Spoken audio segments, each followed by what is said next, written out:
Zechariah 13. In that day a fountain will be opened for the house of David and for the inhabitants of Jerusalem, for sin and for impurity. And it will come about in that day, declares the Lord of hosts, that I will cut off the names of the idols from the land, and they will no longer be remembered. And I will also remove the prophets and the unclean spirit from the land.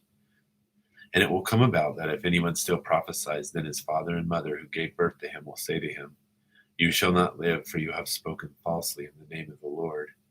And his father and mother who gave birth to him will pierce him through when he prophesies.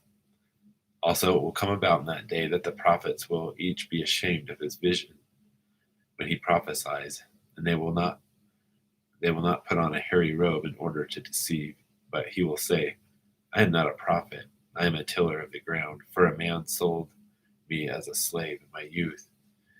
And one will say to him, What are these wounds between your arms?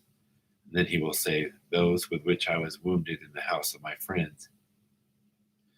Awake, O sword, against my shepherd, and against the man my associate, declares the Lord of hosts.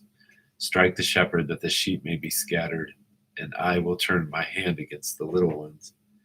And it will come about in all the land, declares the Lord, that two parts in it will be cut off and perish, but the third will be left in it. And I will bring the third part through the fire, refine them as silver is refined, and test them as gold is tested. They will call on my name, and I will answer them, and I will say, They are my people, and they will say, The Lord is my God.